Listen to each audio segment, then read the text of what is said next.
Iniciando a gravação, link alternativo, pois o link do AVA não funcionou. Aguardando os alunos acessarem.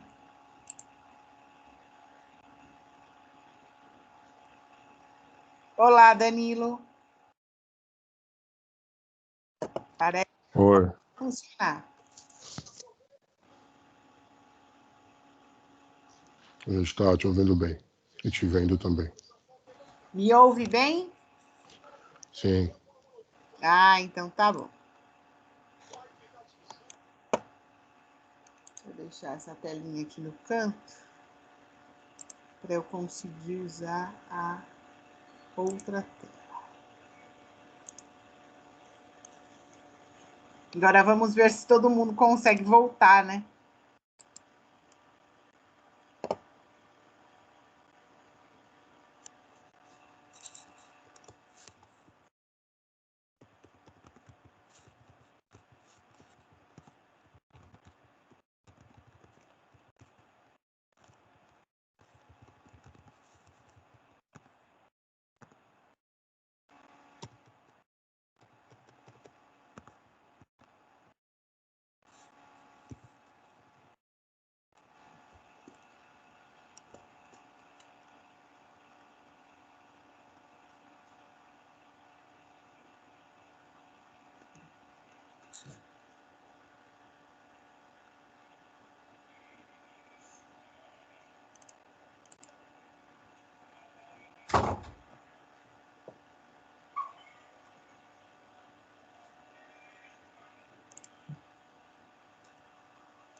Bom, Danilo, eu vou iniciar, porque senão vai demorar demais, tá? A hora que o pessoal começar a chegar, a gente já vai autorizando o acesso das pessoas. Deixa eu ver aqui que eu preciso compartilhar a tela com você. Cadê minha opção de compartilhar a tela aqui? Boa noite, Jean. Boa noite.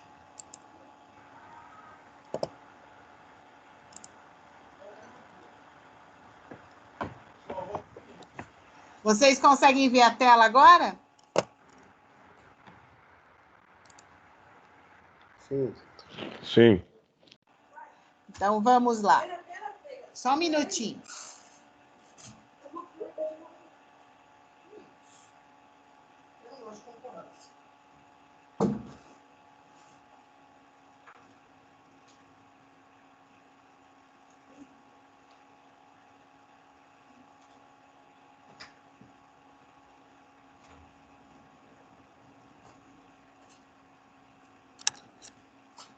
Então, vamos lá.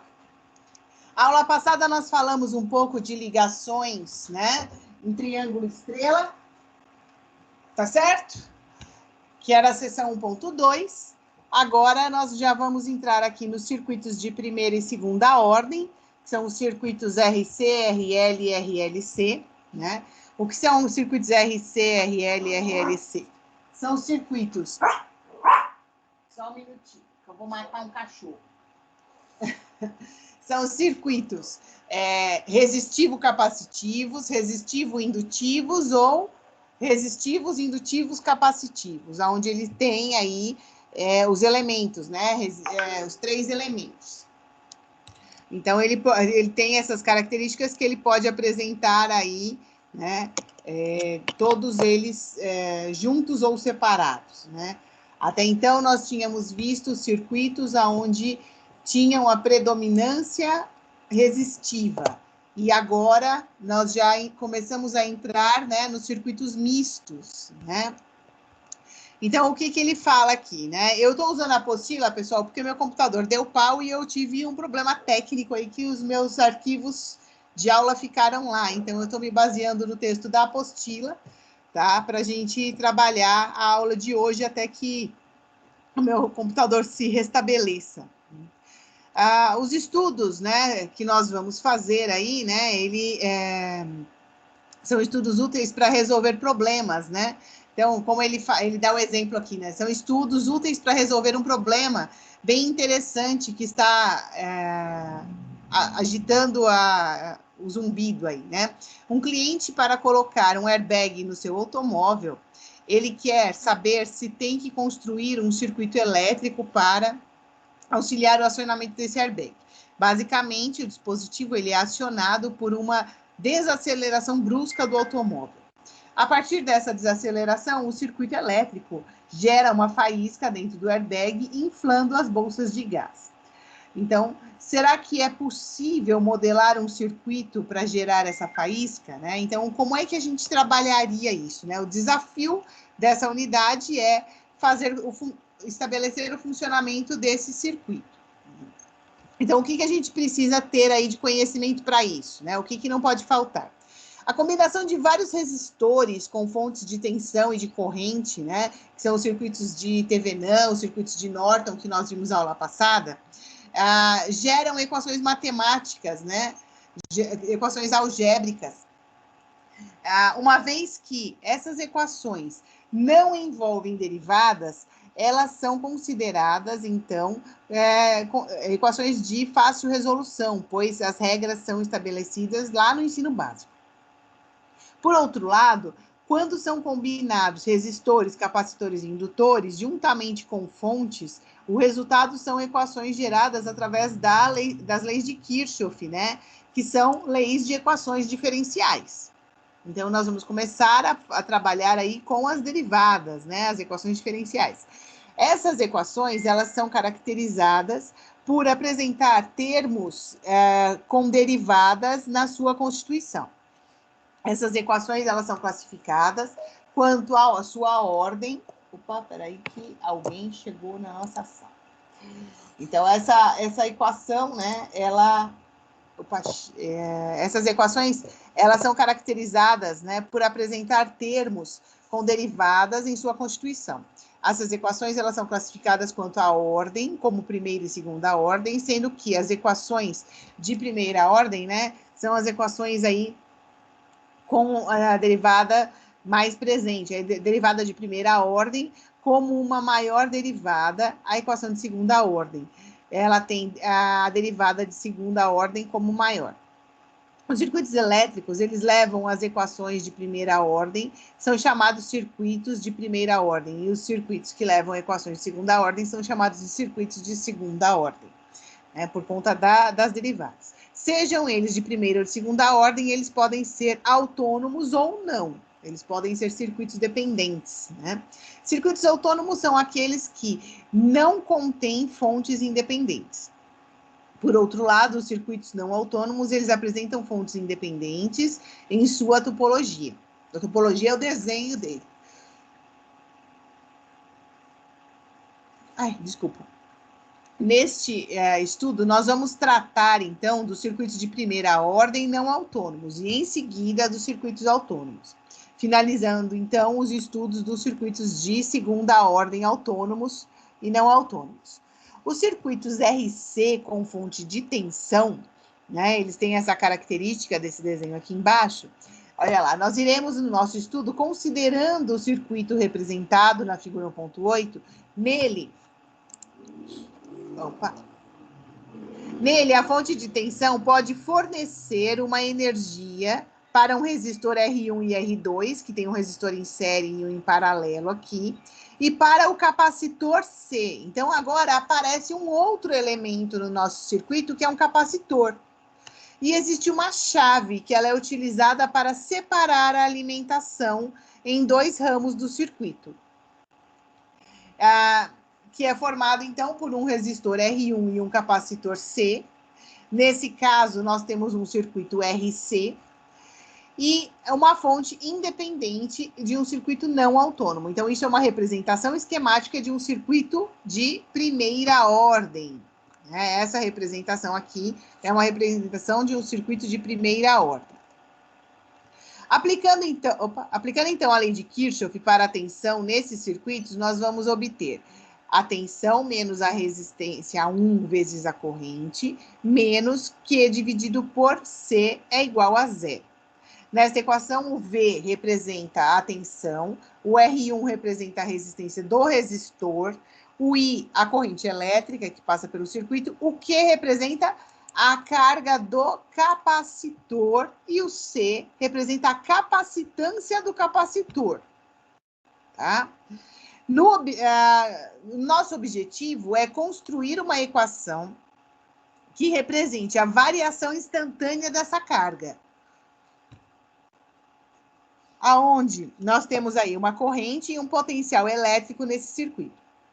As variações instantâneas significam considerar variações ao longo do tempo, infinitesimamente pequenas.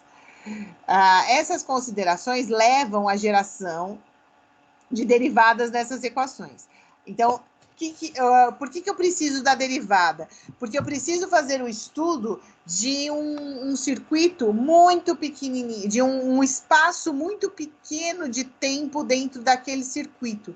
É como se eu fizesse uma média, né? Então, em média, como que esse circuito se comporta? Né? Qual é a característica de cada pedacinho, né, de cada instante desse circuito? O que acontece com as minhas cargas elétricas em cada um desses instantes minúsculos? Então, é o estudo da corrente relacionada com a carga, né, com a carga capacitiva, aqui a carga do capacitor, que é o dQ, ao longo do tempo dt.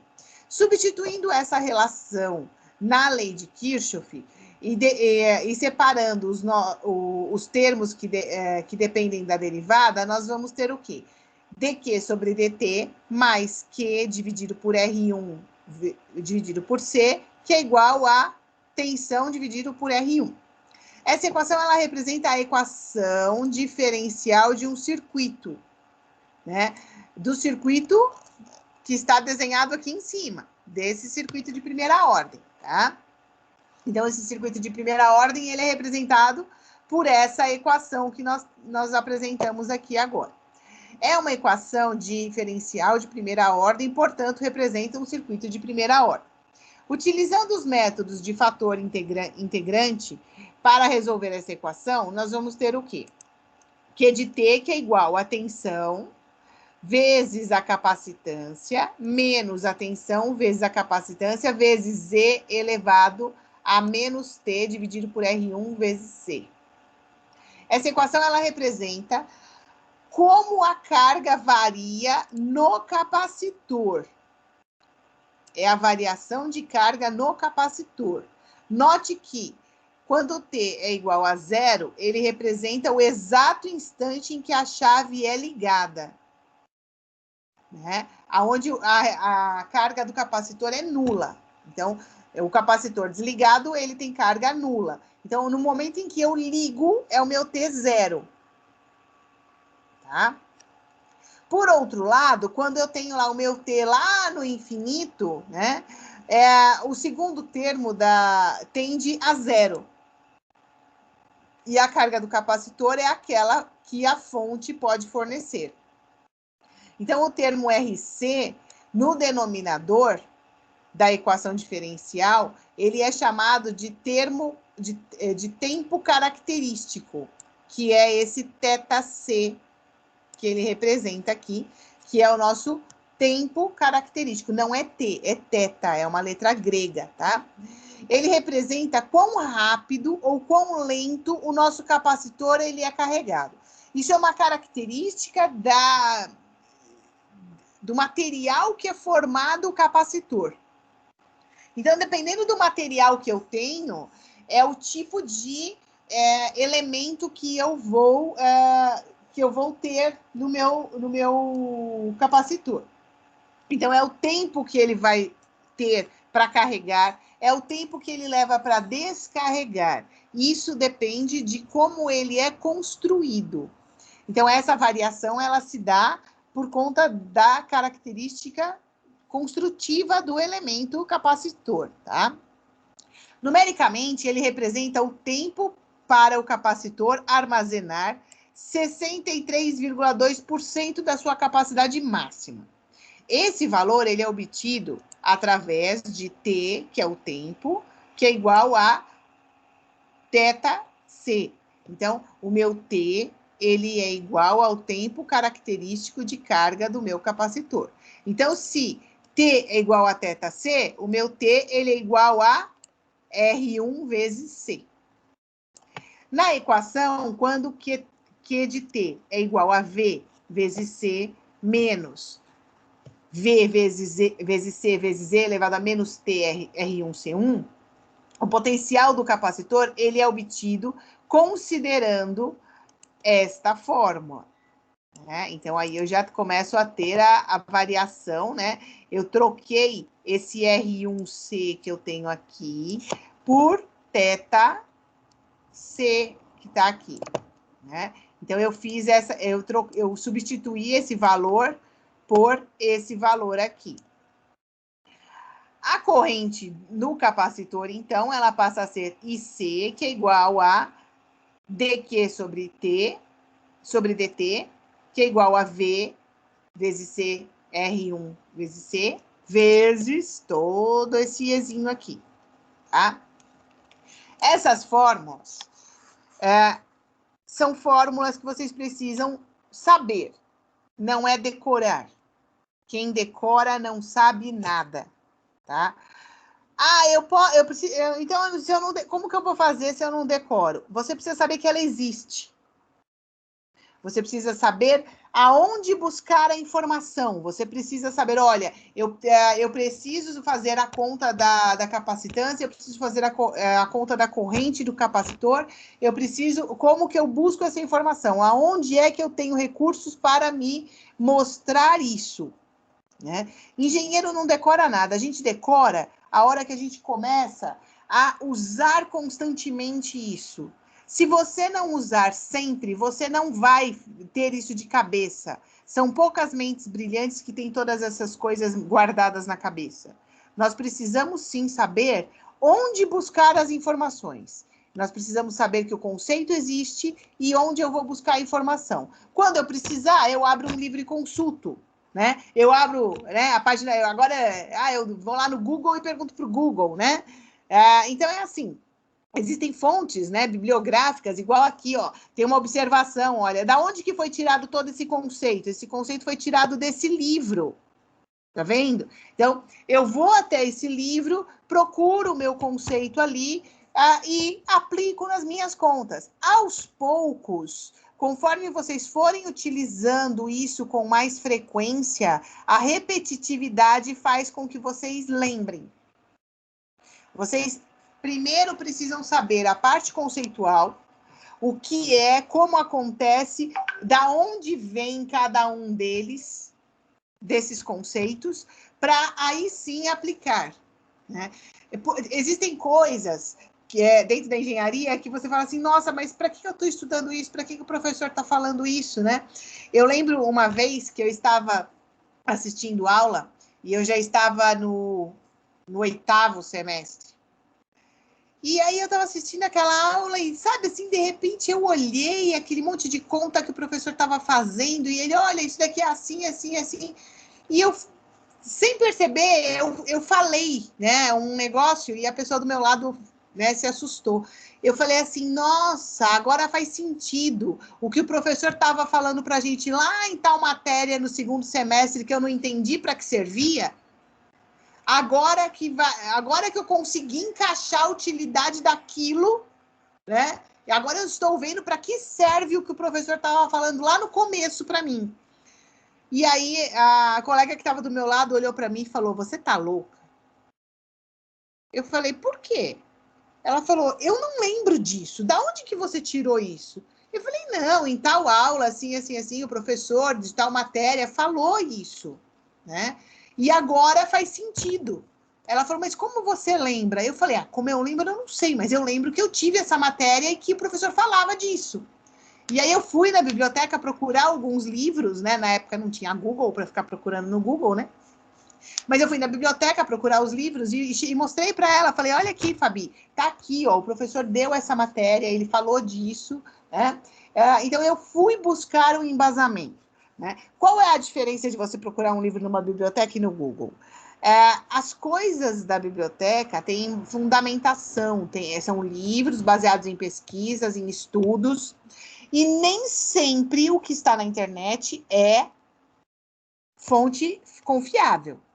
Então, nós precisamos tomar cuidado quando nós procuramos coisas na internet para ter o acesso devido a algo com embasamento técnico. Né? Nós sempre precisamos buscar embasamento técnico. Então, existe um texto que está lá num site, mas quem é essa pessoa? Da onde ela tirou essa informação? Se existe uma fundamentação técnica em cima disso, legal, vale, pode usar. Agora, se eu não sei de onde veio nem para onde vai aquela informação, esquece.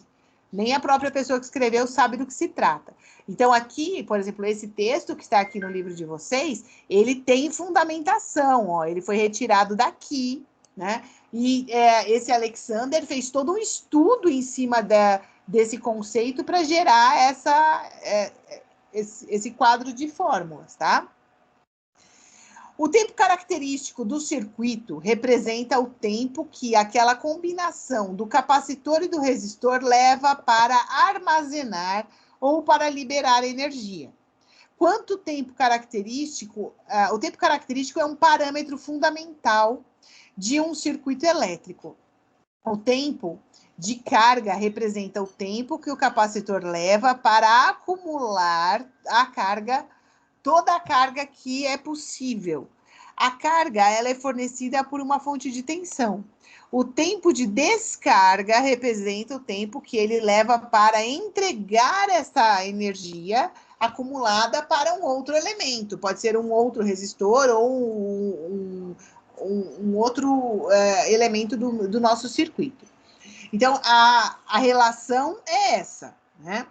O capacitor está ali, a energia ela vai passar por um resistor, o resistor atrasa essa quantidade de energia que vai chegar no resistor, então vai demorar mais ou menos para carregar, porque eu vou ter mais ou menos corrente elétrica passando pelo meu resistor.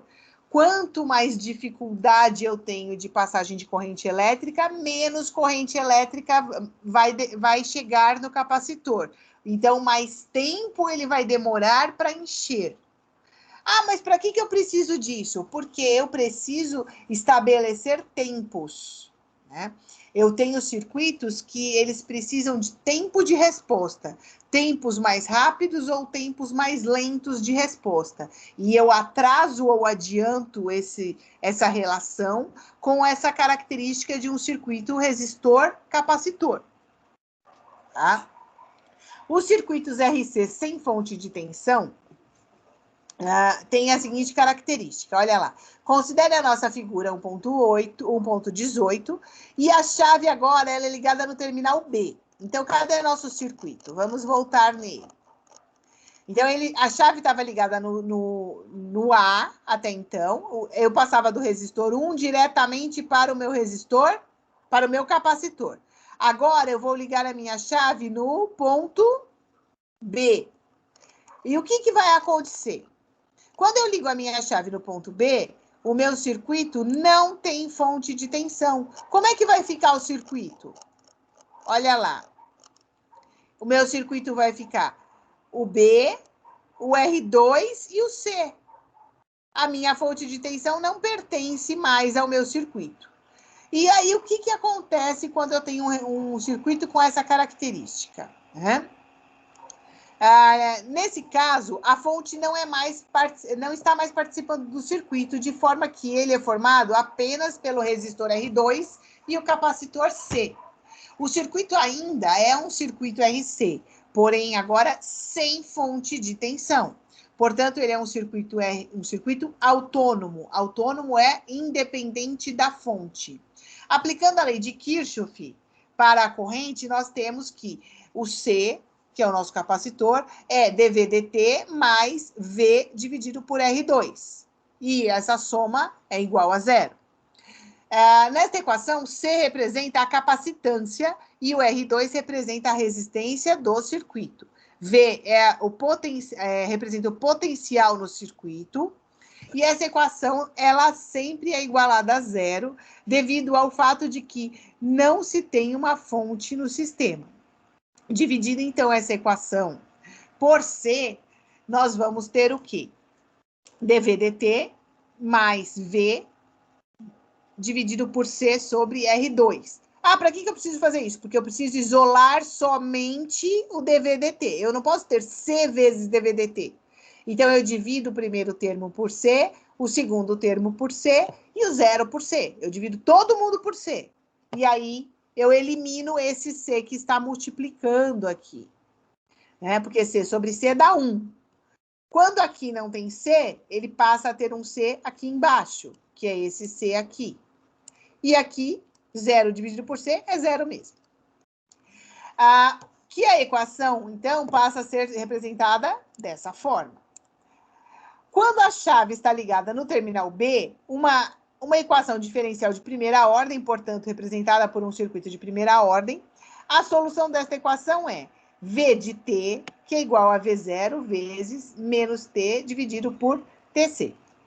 Em que o meu TC agora, ele é R2 de C.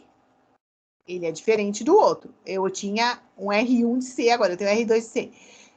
Agora, ela representa o tempo necessário para que o potencial no capacitor diminua 36,8% do seu valor inicial. Eu estou esvaziando o meu capacitor agora. Esse valor, ele é obtido fazendo essa relação aqui, né? Guardem essas informações. Isso vocês precisam saber que existe para aplicar aí nos exercícios que vêm na sequência, tá? Então, precisa decorar? Não. Precisa saber aonde ele está no livro. E aí vocês voltam para consultar. O tempo para o capacitor perder 36,8% da sua energia inicial é T, que é igual a θ. Uma pergunta interessante é: quanto tempo leva para perder mais de 99% da energia?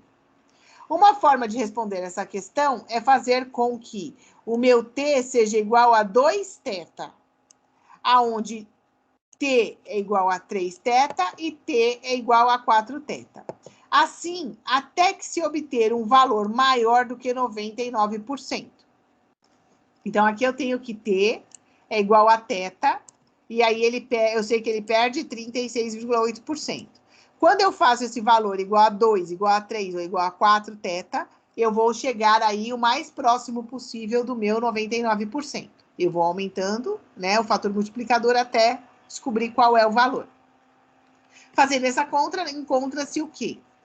Que, seja qual for a combinação do resistor e do capacitor, quando o meu T for igual a 5θ, então obtém-se menos do que 1% da energia inicial do capacitor. Considera-se, então, que ele está descarregado, que é o que eu queria, né? O meu 99%.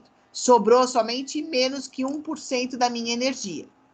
Então, eu sei que para esvaziar o meu capacitor quase que completamente, eu tenho que ter aí o meu T, que é igual a 5θ.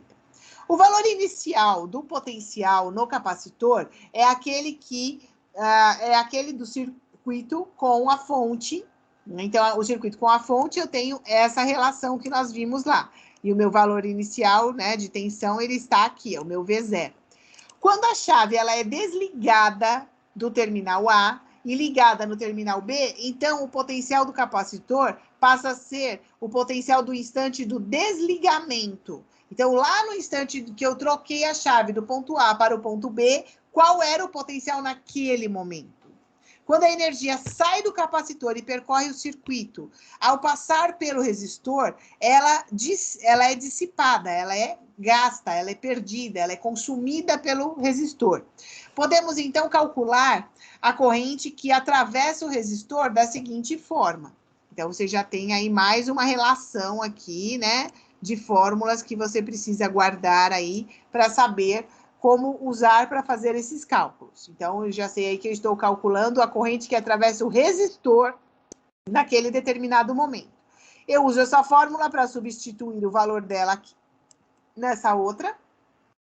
E a potência dissipada, ela passa a ser P, que é igual a R2 vezes I ao quadrado. É a fórmula básica da potência, né?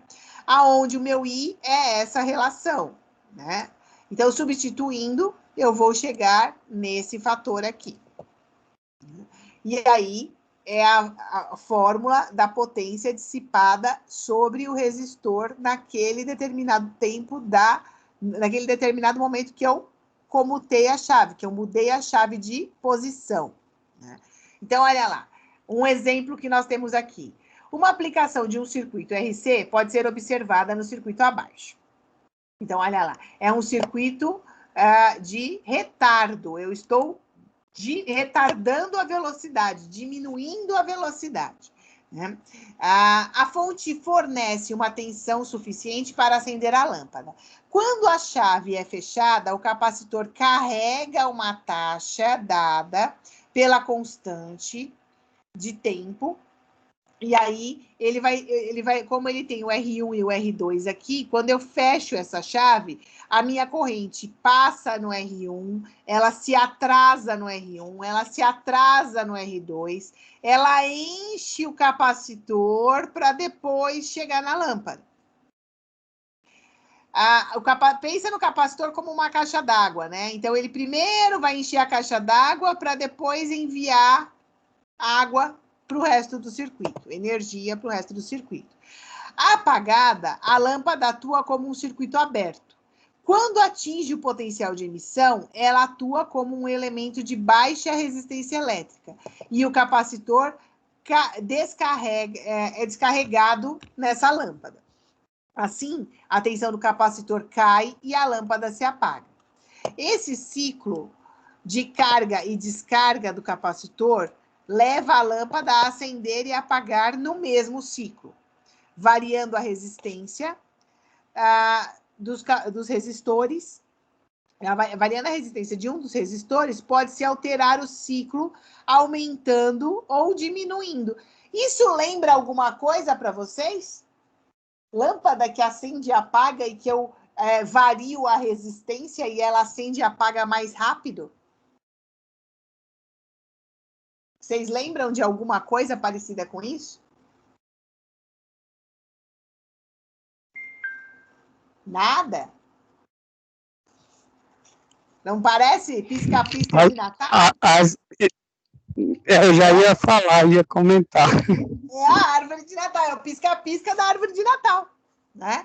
É a relação que existe ali, porque antigamente você ligava e pronto, o pisca-pisca ficava lá e você não tinha controle dele. Agora você faz as luzinhas acenderem intercaladamente, você faz a luzinha acender mais rápido, mais devagar, né? Faz uma acender de cada vez. É o caminho que a gente está seguindo para conseguir estabelecer esse funcionamento do jeito que eu quero, né? Determinar os tempos, né? De quanto em quanto tempo ela vai acender e apagar, né? Então, aumentando ou diminuindo esse resistor, né? Então, eu tenho aí uma variação do meu resistor aqui, ó. Eu estou variando ele, né, ao longo do tempo. Então, eu tenho a quantidade de resistência que eu vou variar. E o capacitor é fixo, tá? Os tempos característicos, eles podem variar. Então, quando eu tenho essa variação do R1 e do R2, né, eu vou variar o meu cenário aqui, ó, em 0,15 segundos, em 0,40 segundos, né? E aí, aqui eu tenho um resistor de 0 ohms, eu tenho 0,15 segundos. Quando o meu resistor é de 2,5, eu já tenho aqui 0,40 segundos. Então, eu começo a aumentar o resistor, eu aumento o tempo de ação do meu circuito. Para os resistores, para os circuitos RL, são circuitos onde eu tenho a presença de indutores, né? Considere o circuito elétrico representado agora desta forma, onde o meu é o mesmo circuito, só que eu troquei o capacitor por um indutor. Ele é um circuito de primeira ordem, porém, agora ele é um circuito com indutor, né? Então, eu tenho lá R1, R2 e L, né? Então, eu tenho resistores e indutor. eu tenho uma chave S, a fonte de alimentação, né, a fonte de indução. Quando o meu S ela é ligada no terminal A, o circuito é formado pela fonte de tensão, então é a fonte, o R1 e o L. Quando eu ligo no B, eu tenho o R2 e o L somente, e eu eliminei a fonte de alimentação.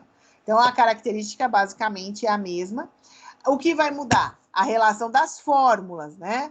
Então, nesse momento, a força eletromotriz autoinduzida no meu indutor, ela vai ter essa característica, né, de fórmula. Esse FEM é força eletromotriz, que ela gera um campo magnético. O indutor, ele absorve campo magnético, o capacitor absorve energia elétrica. Essa é a diferença, o circuito é o mesmo. Quando eu tenho capacitor, eu guardo energia elétrica, quando eu tenho indutor, eu guardo campo magnético, tá? Então, esse campo, essa força eletromotriz, ela gera um campo magnético que se opõe ao campo magnético, que é gerado pela corrente elétrica. Então, esse efeito, ele permite a energia elétrica, energia magnética, permite que a energia magnética seja armazenada no campo magnético. Dessa forma, o circuito se comporta como um circuito RC, porém armazenando campo magnético ao invés de campo elétrico. E aí a nossa relação, né, através da lei de Kirchhoff, vai ser dada por V0, que é igual a menos R1 vezes I, menos LDI dt. E isso tudo igual a zero. Essa equação diferencial, né, eu preciso isolar o quê? Eu preciso isolar o meu DI dt. Então, olha lá, DI dt mais R1 vezes I dividido por L é igual a V0. A solução dessa equação, nós vamos isolar o I, né, e vamos guardar essa fórmula. Aonde o meu θL, agora não é mais θC, é θL, é L sobre R1. E aí você substitui os valores e obtém essa fórmula. A equação mostra que para tempos muito grandes o potencial no indutor tende a zero.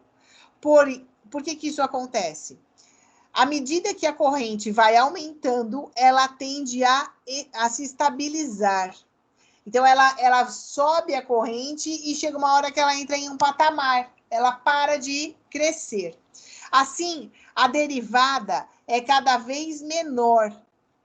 Como o potencial é diretamente proporcional à derivada, quando a corrente atinge o seu valor máximo, a derivada ela é mínima. Portanto, o potencial também vai ser mínimo. Quando eu tenho circuitos RL sem fonte de tensão, né? Então, agora eu liguei a chave no terminal B, né? A minha condição de LDI dt é essa. Faço as substituições devidas e chego no meu potencial, que é igual a R2 I ao quadrado vezes E elevado a menos 2T θL. No nosso estudo sobre circuito RC e RL, ele permite concluir que o tempo característico ele é função da resistência envolvida no circuito. Considerando a figura R1, o meu R1 tem que ser maior que o meu R2.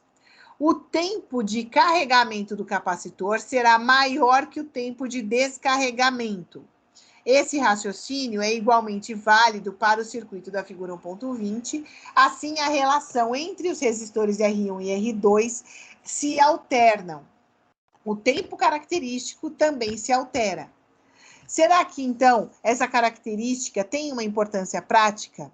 O que se pode ou se já é feito a partir dessa característica? Né? A gente deu o exemplo aí do pisca-pisca, né? A relação, né, de funcionamento de um circuito. Os circuitos que têm característica RLC, eles têm a presença de resistor, indutor e capacitor, ligados em série, sem fonte de tensão. Então, olha lá. Não tenho fonte de tensão e o meu RLC está ligado em série. Então, isso é um circuito de segunda ordem. Então, a representação esquemática de um circuito RLC, segunda ordem. Aqui ele faz toda a dedução da fórmula que nós vamos utilizar, e o nosso objetivo, né, então, é chegar aqui, ó, a equação característica ela é obtida pela substituição da derivada de primeira ordem, né, por S, e derivada de segunda ordem por S ao quadrado. Então, olha lá, eu cheguei aqui na minha derivada, que está aqui, ó, derivada ao quadrado, é uma derivada de segunda ordem. E aí, eu tenho aqui derivada de primeira ordem, eu tenho S, derivada de segunda ordem, S ao quadrado. E aí vem aqui, ó, S ao quadrado, que é igual a S ao quadrado mais R dividido por L vezes S. Então, eu estou substituindo essa fórmula por essa daqui. As raízes dessa equação são menos alfa e essa outra. Onde que mudou? Esse menos que está aqui, ó. Aqui é menos e aqui é mais. Nessa equação, alfa é igual a R dividido por 2L e representa o fator de amortecimento do sistema. O W, ele é representado por essa fórmula e ele representa a frequência natural do sistema. Com essas definições, a equação diferencial do circuito torna-se, então, representada por essa fórmula, e a solução dessa equação, ela depende fortemente da relação entre alfa e ômega. E aí, por fim, fazendo as substituições devidas, nós chegamos, então, onde nós temos aqui a solução conhecida como subamortecimento do circuito. Então, essa relação aqui, ela quando você precisa fazer os cálculos de um subamortecimento do circuito, você utiliza tanto essa fórmula de corrente como essa fórmula de... perdi o nome da palavra aqui. De amortecimento. O RLC em série com fonte de tensão. Agora, eu apliquei uma fonte de tensão, então ele vai acrescentar alguns fatores, né? Eu tenho agora a presença da minha tensão, então, não é mais igual a zero, e sim igual à tensão que eu tenho aqui. Então, o meu VT é igual a VS mais VH, e aí ele deduz a fórmula e ele chega, então, no subamortecimento com essa outra característica. Então, eu preciso saber, tem fonte? Não tem? Como é que é? Um circuito paralelo sem fonte de tensão. Então, aqui era um circuito série, um na sequência do outro. Quando esse circuito ele é paralelo, a fórmula muda também. Então, eu preciso olhar o meu circuito, saber o que eu preciso que aconteça nele, para saber se eu vou fazer ligações série ou paralelo, para saber se eu vou fazer ligações com fonte de tensão ou sem fonte de tensão, né? Então, eu preciso saber a relação estabelecer a regrinha, né? Então, aqui ele te dá, né, a apresentação de toda a dedução da fórmula, para você saber da onde saiu, né? E o que é que nós temos de conclusão, né, desse subamortecimento. Então, aqui já é a característica do subamortecimento com circuito paralelo. Eu vou falando rápido demais e quando eu vejo, eu fico sem ar. O circuito paralelo com fonte de tensão, do mesmo jeito, ele vai deduzir a fórmula e chegar nessa solução correspondente. Até o momento, nós estudamos os circuitos elétricos com elementos para realizar uma tarefa. Um exemplo de um circuito de retardo. De forma geral, o circuito ele é utilizado para gerar um caminho por onde a energia elétrica flui. Mas, quando uma onda eletromagnética incide em um objeto, essa interação ela pode ser representada por um circuito elétrico. Por exemplo, uma molécula da pele sobre o sol diário. Esse sistema ele pode ser representado por um circuito elétrico? Que tipo de circuito elétrico que seria isso? Um circuito RC, RL, RC? Como é que se faz, né? Da onde que eu tiro essas deduções, né? Então, aqui ele traz, né, um vídeo explicativo, eu vou pegar ele aqui para vocês entenderem um pouquinho. Oh, mas que... Espera um minutinho aqui, deixa eu colocar ele aqui para a gente ver.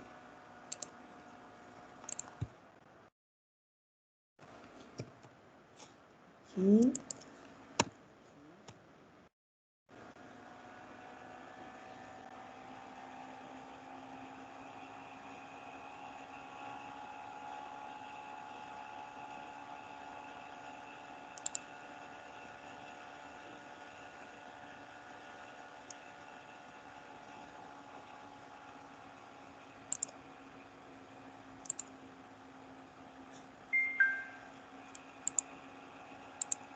Não consigo acessar ele. Ele é uma biblioteca interna e eu não estou na universidade, eu não consigo acessar.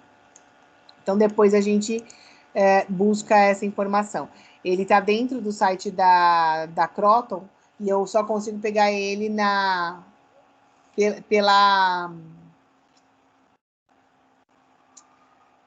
por dentro do site da universidade. Então, eu não consigo pegar ele por aqui.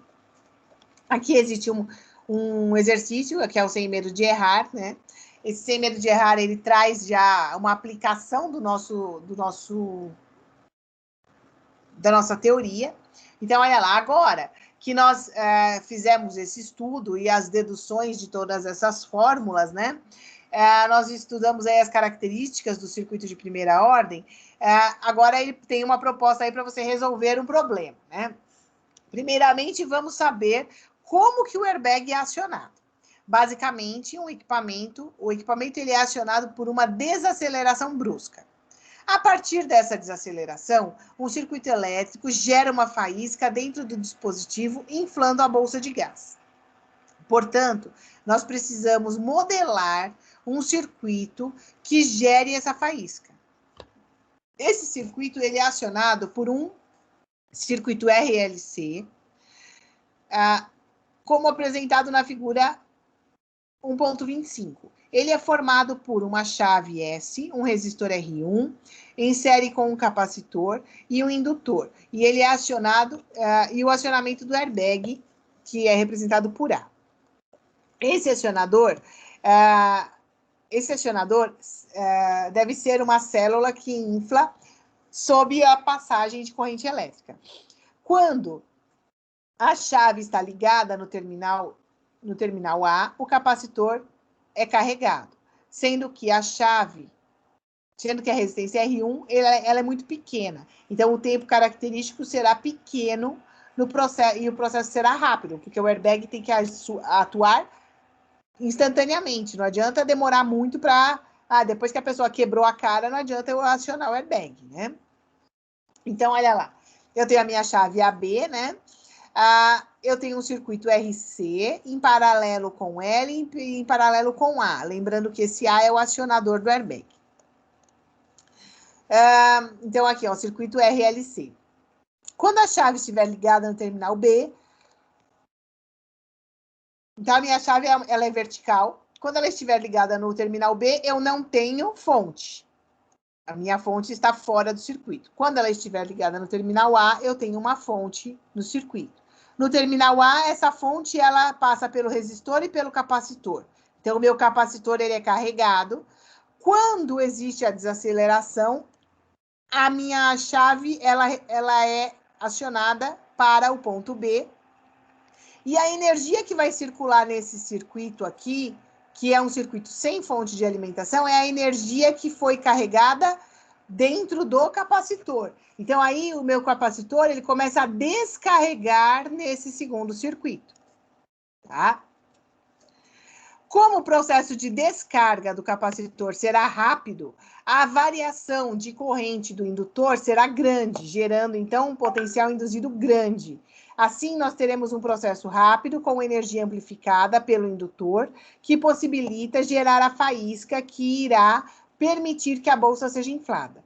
Note que o capacitor e o indutor permitem que possamos mexer no tempo do circuito. Alterando o R1, nós podemos deixar a descarga mais rápida ou mais lenta, sendo que R1 ele é pequeno e a corrente do indutor ela cresce rapidamente, gerando uma força eletromotriz grande. Assim, o indutor permite que a corrente elétrica maior atravesse o acionador e se comparando com a situação quando eu não tenho indutor.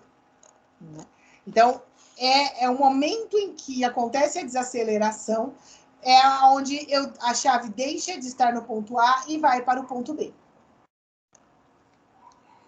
Circuitos de retardo. Circuitos de retardo, eu estou fazendo exatamente o contrário, eu estou desacelerando, né? Então, qual é a minha situação problema agora? A geração de energia alternativa, ela está alta. Vários dispositivos são encontrados para a geração por essa via. Uma empresa de soluções de energia alternativa está com uma proposta para construir um sistema que utilize energia de uma bateria já carregada como uma fonte alternativa. E é distribuída de forma controlada. Esse controle, ele é temporal, ou seja, ele deve se permitir que a energia acumulada na bateria seja entregue ao sistema em tempos diferentes. Ela quer que o sistema esteja de tal forma que basta somente conectar a bateria no sistema para usá-lo. Veja como o engenheiro foi procurado para dar uma ideia para resolver essa questão. Os circuitos RC e RL são utilizados sempre em outras coisas, devido à sua capacidade de alterar o tempo de resposta de atuação. Em outras palavras, no que se refere ao processo de carga e descarga, ao alternarmos o valor do resistor, a carga pode ficar mais rápida ou mais lenta. Assim, combinando o RC com o RL, ambos os chaveamentos com a bateria, é possível produzir, então, um circuito com tempos de resposta diferentes. O circuito que tem aqui na figura, ele representa um sistema que permite a descarga do capacitor em tempos diferentes. Então, olha lá, eu tenho a chave. Quando a chave está ligada no ponto A, o meu capacitor ele é carregado. Quando a chave é ligada no meu circuito B, ela sai do capacitor, passa pelo resistor 1 e pelo R. Aonde, se eu variar o meu resistor, eu tenho aí uma descarga mais rápida ou mais lenta. Quando a chave está conectada no terminal A, o capacitor é carregado através dessa relação, e o resistor R representa uma carga fixa, é o meu consumidor, esse resistor R aqui. Alternando o R1, altera-se o tempo de descarga que o capacitor vai executar. Então, quando o meu R1 fica maior ou menor, a velocidade que a energia vai sair do capacitor e chegar no meu consumo final aqui, que é o meu R, vai ser diferente. Assim, pode-se entregar potências diferentes em uma mesma fonte de tensão, com uma mesma fonte de tensão. Esse tipo de circuito pode ser utilizado como gerador de centelha, como flashes de lâmpadas. Aí aqui já tem a aplicação do faça valer a pena, tá? O que eu quero de vocês? Que vocês façam, né? Aqui é o fechamento já da aula, né, da unidade 1.3. Eu quero que vocês façam os faça valer a pena da unidade 1, 2 e 3, né? 1.1, 1.2 e 1.3, para entregar como atividade de sala de aula, tá? Então, esse faça valer a pena, eu vou contar como ponto de lição para vocês, para colocar lá no AVA de vocês. Combinado? Então, eu vou deixar anotado aqui que vocês têm aí para me entregar o faça valer a pena.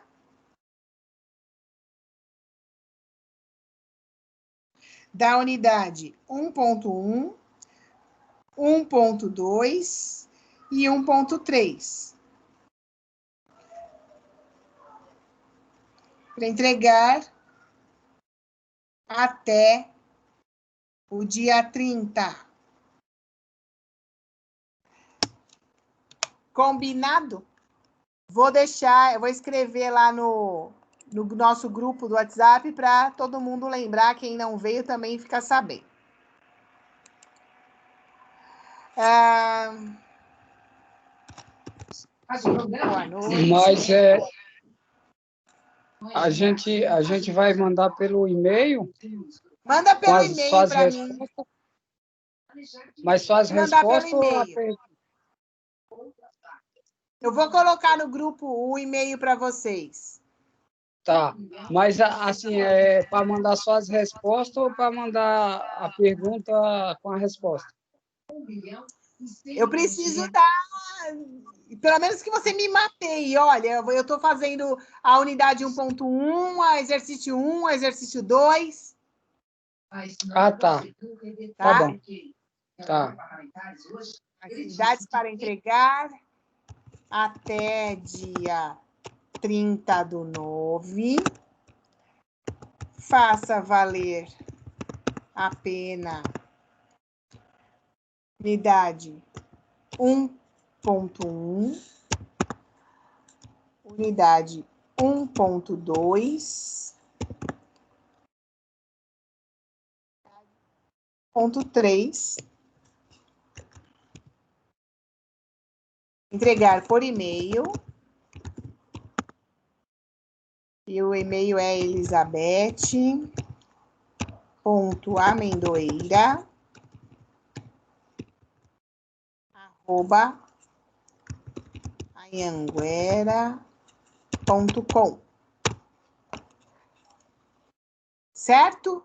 Coloquei lá para a gente ter um norte ali, que às vezes alguém perde a aula, né? Então, Professora, então ficamos por aqui hoje? ficamos por aqui hoje, que aí dá tempo de vocês fazerem a lição de casa. Então tá bom, então. Tá bom? Muitíssimo obrigada. Até a próxima. Tá? Semana que Beleza, vem eu pessoal. estou por aí. Tchau para vocês. Tchau, tchau. Tchau, tchau. Tchau, boa noite. Boa noite.